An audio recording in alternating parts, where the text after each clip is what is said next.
കഴിഞ്ഞ ദിവസം നടന്ന ലോകകപ്പ് ക്രിക്കറ്റ് മത്സരത്തിൽ ഇന്ത്യയുടെ വിജയത്തിളക്കത്തോടൊപ്പം തിളങ്ങി നിന്ന ഒരു പേരാണ് സഞ്ജു സാംസന്റേത്.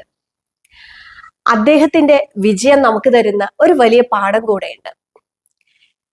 അവസരം ലഭിക്കാതിരുന്നപ്പോഴും പരാജയം നേരിടേണ്ടി വന്നപ്പോഴും ഒക്കെ അദ്ദേഹം സ്വപ്നം കണ്ടുകൊണ്ടേയിരുന്നു. ആ സ്വപ്ന ലക്ഷ്യത്തിലേക്ക് കഠിനാധ്വാനം ചെയ്തുകൊണ്ടേയിരുന്നു. അദ്ദേഹത്തിന്റെ കഴിവിൽ വിശ്വാസം ഉണ്ടായിരുന്നു. അത് തന്നെയാണ് നമ്മൾ അവസാന മാച്ചുകൾ കണ്ടുകൊണ്ടിരുന്നതും അവസാനം പ്ലെയർ ഓഫ് ദ ടൂർണമെന്റ് ആയി അദ്ദേഹത്തിന്റെ സ്വപ്ന സാക്ഷാത്കാരത്തിലേക്ക് എത്തുകയും ചെയ്തത്.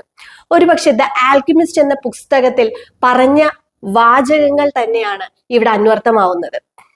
നമുക്ക് ഒരു സ്വപ്നം ഉണ്ടാവുകയും ആ സ്വപ്നം നമ്മൾ നേടിയെടുക്കും എന്ന് നമ്മൾ പൂർണ്ണമായി വിശ്വസിക്കുകയും അതിനുവേണ്ടി കഠിനാധ്വാനം ചെയ്യുകയും ചെയ്തു കഴിഞ്ഞാൽ ഈ ലോകം മുഴുവൻ നമ്മളോടൊപ്പം ഉണ്ടാവും എന്നുള്ളത്.